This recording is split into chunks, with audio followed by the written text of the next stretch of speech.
Have you ever missed a shot because you were too afraid to increase your ISO?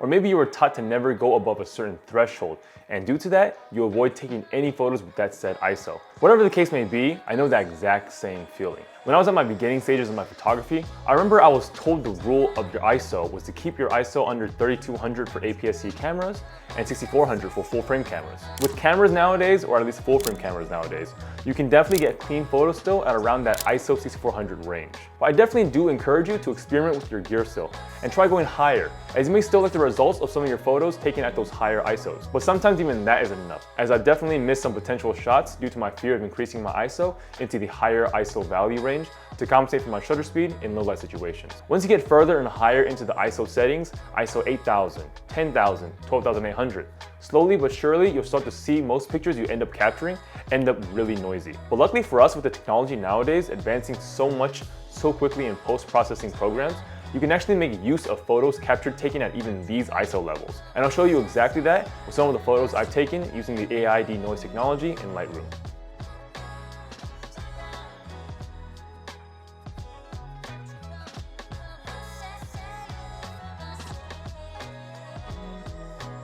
So this is my Lightroom program right here. This is where I edit my photos and also use that AI Denoise technology to clean up my photos from, the noise when I'm shooting with high ISO values. So the first example I want to show you is this picture right here that I took in Tokyo. So this picture I took in Shinamachi, which is a pretty popular place in Tokyo to take photos. A lot of photographers go there to take a picture of this very famous building.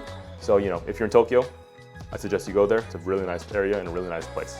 With this picture right here, as you can see my settings, I took it at ISO 6400. So the reason why my ISO this high at 6400 is because I wanted to make sure that my shutter speed was able to freeze this person on the bike right here in the picture and there would be no motion blur.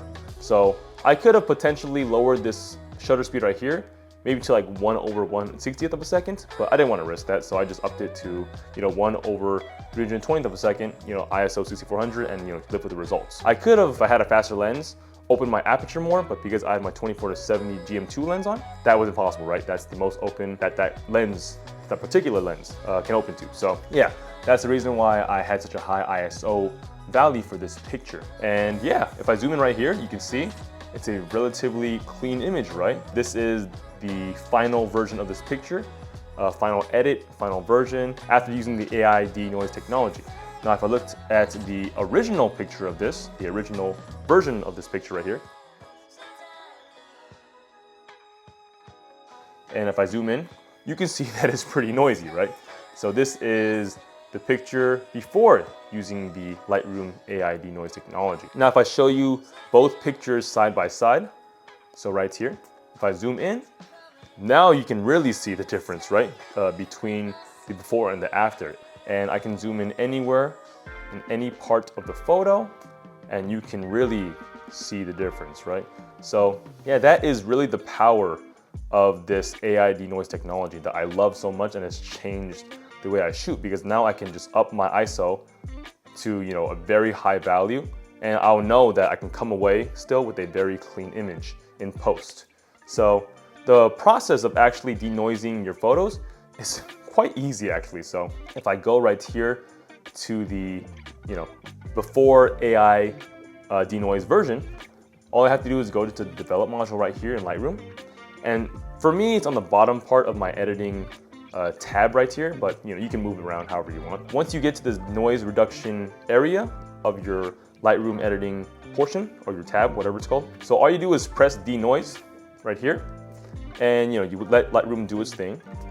And you can see right here, this is the before and this is after. I press enhance one image right here, and you let Lightroom do its thing.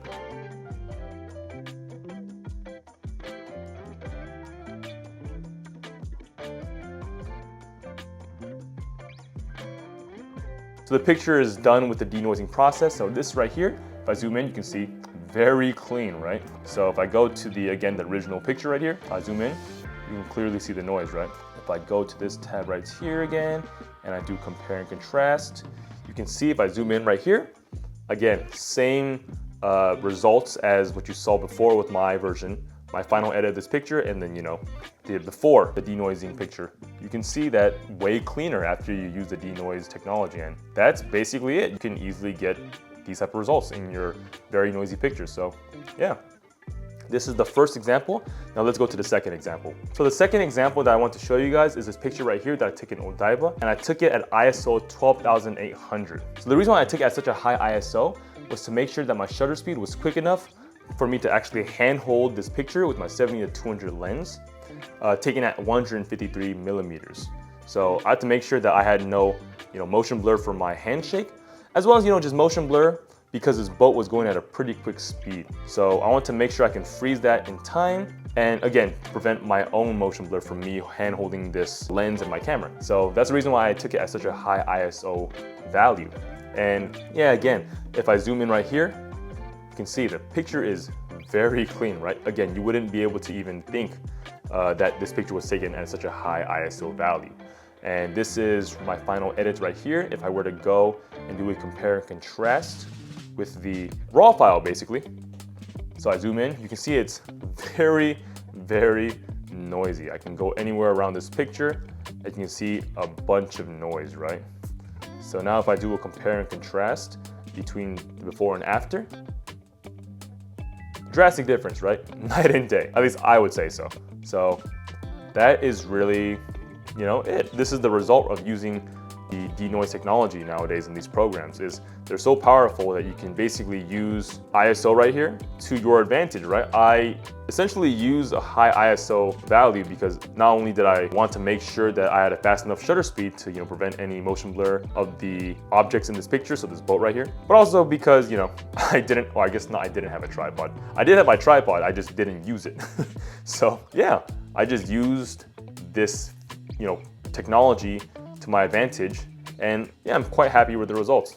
With the denoise technology out nowadays, it's made dealing with noise way easier than in the past. Photos taken at ISO 12,800 were rarely, if ever, usable in my experience, and I had never had a photo I liked taken with such a high ISO number before, mainly due to the amount of noise in them. But now, as you can see, because of the denoise technology nowadays that's helped me clean up some of these photos taken at these high ISO numbers, I was able to capture these, and some of these ended up being some of my favorite photos from my trip to Tokyo last year. With all that said, I hope everyone watching is more open to using higher ISO numbers for your photos and using ISO as a tool to help you capture photos you want, rather than letting it control your photography, restraining you, and or keep you within a certain ISO boundary, for lack of better words. Anyways, that's all for today's video. I hope you found this video helpful. If you have any questions or would like to share your experience of your relationship with ISO, feel free to leave it down in the comment section below. Don't forget to hit that like button and subscribe if you enjoyed this video. Thanks for watching, and I'll see you on the next video. Later.